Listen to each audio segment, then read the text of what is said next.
పుణ్యశైల గారు ఏమైపోతుందండి ఈ డబ్బంతా 2,51,000 కోట్ల రూపాయల అప్పు పోనీ ఇవి చేశామని చెప్పడానికి ప్రభుత్వం దగ్గర ఏమైనా ఉందా?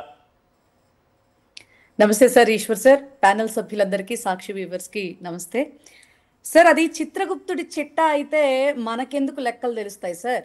శ్వేతపత్రం రిలీజ్ చేయగలిగిన దమ్ము ఈ ప్రభుత్వానికి ఉందా అని చెప్పని మీ ద్వారా నేను గవర్నమెంట్ నేను క్వశ్చన్ చేస్తా ఉన్నాను సార్.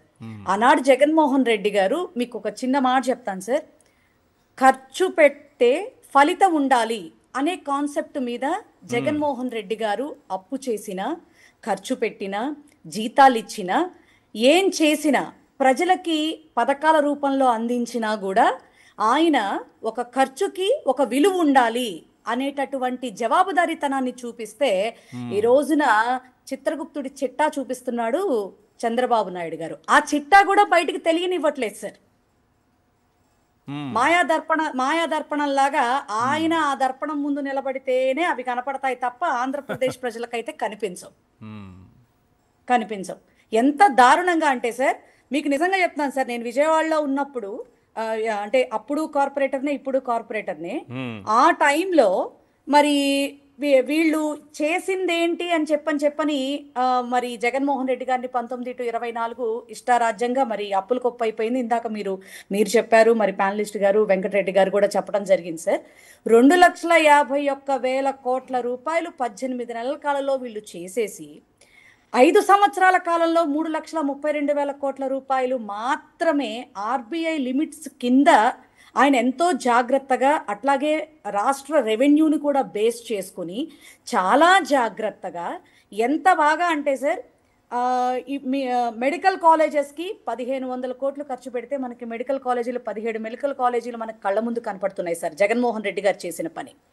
రెండోది, రిషికొండ దగ్గర 400 కోట్లు ఖర్చు పెడితే అక్కడ భవనం కనిపిస్తోంది సార్.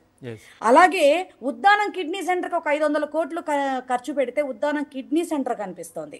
అలాగే రైతు భరోసా కేంద్రాలు 15,000 హెల్త్ క్లినిక్లు, సచివాలయాలు, ఇవన్నీ కలుపుకుంటే ఒక 10,000 కోట్ల రూపాయలు వాటి మీద వెచ్చించినటువంటి విధానం మనకి క్లియర్ కట్ గా కనిపిస్తోంది సార్ మనకి. ఈ విధంగా అంతేకాకుండా 31 పట్టాలు ఇచ్చారు మేడం, 31 లక్షల ఇళ్ల పట్టాలు, 17,000 జగనన్న కాలనీ నిర్మాణానికి శ్రీకారం చుట్టారు.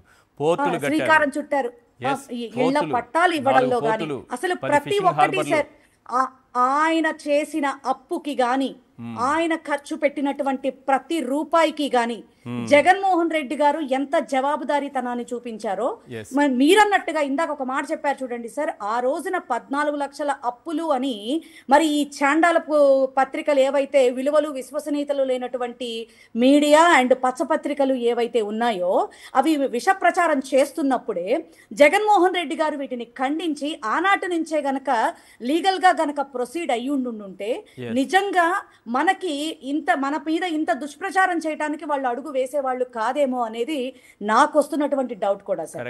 నిజంగా ఆ రోజున శ్రీలంక అని చెప్పని ఓవర్ యాక్షన్ చేసినటువంటి వీళ్ళు ఇప్పుడు మీరన్నట్టుగా మరి సూడాన్ కాకపోవడానికి అసలు మనం అనుకోవడానికి కూడా ఏముంది సార్ ఇక్కడ? ఎంత దారుణంగా రాష్ట్ర ప్రజలకి అసలు 7,800 కోట్ల రూపాయలు కేవలం విద్యార్థుల బకాయిలు సార్. వాళ్ళకి ఇవ్వాల్సినవి ఇవ్వడానికి చేతులు రావట్లా. ఆరోగ్యశ్రీకి 3,000 కోట్లు సార్, ఇవ్వడానికి చేతులు రావట్లా. అలాగే పథకాలు ఇవ్వడానికి చేతులు రావట్లా, నిరుద్యోగ భృతి ఇవ్వడానికి చేతులు రావట్లా, ఆడబిడ్డ నిధి ఇవ్వడానికి చేతులు రావట్లా. కేవలం అమరావతిలో ఎత్తిపోతల పథకం చూపించుకోవటానికి చేతులు వస్తాయి. ఏంటో మొబైల్ అడ్వాన్స్ అంట సార్, ఇప్పుడు మొబైల్ అడ్వాన్స్ అంట. ఏదైనా సరే 60% ముందు కాంట్రాక్టర్ కి డబ్బులు అప్పచెప్పేసేసి తర్వాత వర్క్ చేయించుకోవటం అంట సార్.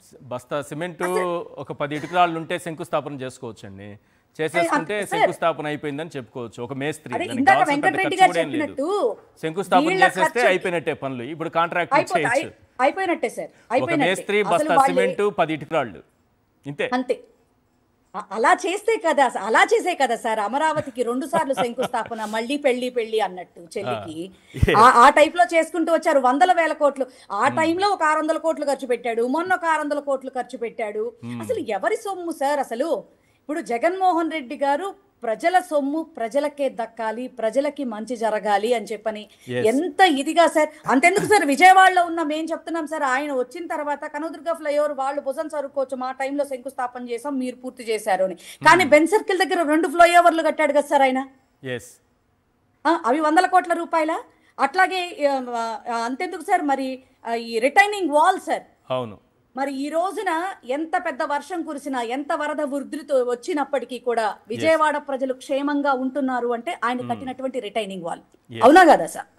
ఆయన చేసినటువంటి అప్పుకి కానీ, ఆయన చూపించినటువంటి జవాబుదారీతనం కానీ, అలాగే ఆయన ఏ డిపార్ట్మెంట్ కి సంబంధించి అసలు ప్రజలకి ఎట్లా ప్రభుత్వం అనేది ఎలా ఉండాలి అనేది చేసి అంత గొప్పగా చూపిస్తే, చేసినటువంటి మేజర్ మైనస్ మా జగనన్న పాపం చూసి చూడనట్టు అపోజిషన్ ని వదిలిపెట్టేయటమే. వాళ్ళు చేస్తున్నటువంటి అబద్ధ ప్రచారాలు ఖండించకుండా చేసినటువంటి చిన్న తప్పు. ఎందుకంటే చిన్న పావునైనా పెద్ద కర్రతో కొట్టాలి అనేటటువంటి సామెతని మా అన్న మర్చిపోయారు సార్. కానీ ఇప్పటి నుంచి మాత్రం అలా అయితే ఖచ్చితంగా జరగదు సార్. ఎందుకంటే వెంకటరెడ్డి గారే పాపం నిజంగా లీగల్ గా, ఎందుకంటే లీగల్ టీం ఎప్పటి నుంచో ఏదో చేస్తున్నప్పటికీ కూడా అది వెలుగులోకి రాలా.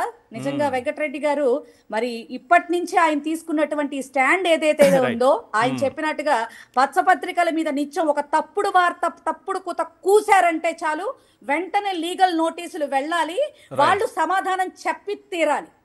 ఈ రకంగా జరిగితే తప్ప నొప్పంటే ఏంటో, బాధ అంటే ఏంటో, అబద్ధ ప్రచారాలు చేస్తే ఎలా ఉంటుందో వాళ్ళకి విలువ తెలియాలి సార్. జగన్మోహన్ రెడ్డి గారి విలువ ఇప్పటికి ఆల్రెడీ ఆంధ్రప్రదేశ్ రాష్ట్ర ప్రజలందరికీ కూడా తెలుస్తోంది. ఎందుకంటే రైతులు కావచ్చు, ఎవరైనా కావచ్చు, అయ్యో ఆ మహానుభావుడు ఉంటే కరోనా 2 సంవత్సరాలు పోయినప్పటికీ కూడా ఇన్ టైంలో పలానా టైంలో నేను పలానా ఇస్తాను అంటే ఖచ్చితంగా ఇచ్చాడు.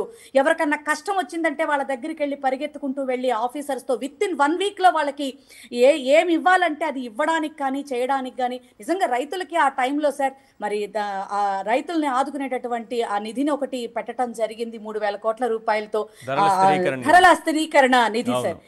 ఆ నిధిని పెట్టి నిజంగా వాళ్ళకి ఎప్పుడైనా కష్టం వచ్చిందంటే ఇన్ టైంలో సబ్సిడీస్ ఇవ్వడం కానీ, ఏదైనా సరే యూరియాస్ ఇన్ టైంలో ఇవ్వడం కానీ ఎంత బాగా చేశారు సార్. ఈ రోజున అమరావతి రైతులు సైతం మా నెత్తి మీద మేమే గుదిబండ పెట్టుకున్నాం, ఏదో కొండనాలికి మందేస్తే ఉండనాలిక ఊడిపోయింది అన్నట్టుగా ఈ చంద్రబాబు నాయుడు గారు ఏదో మాకేదో మంచి చేసేస్తాడని చెప్పని తిరిగి మేము ఓట్లేసి ఆయన్ని మేము గెలిపించుకుంటే మమ్మల్ని ఇంకా ఇంకా ఇంకా కావాలని చెప్పని మమ్మల్ని సుత్తం పెడుతున్నాడని చెప్పని ప్రజలు మాత్రం చాలా బాధపడుతున్నారు సార్. కానీ వైఎస్ఆర్సీపీ మాత్రం ఫరెవర్ గా ఉంటుంది సార్. ఎందుకంటే మా జగన్మోహన్ రెడ్డి గారు ప్రతి ఒక్క విషయంలో కూడా స్టాండ్ తీసుకుంటున్నాడు.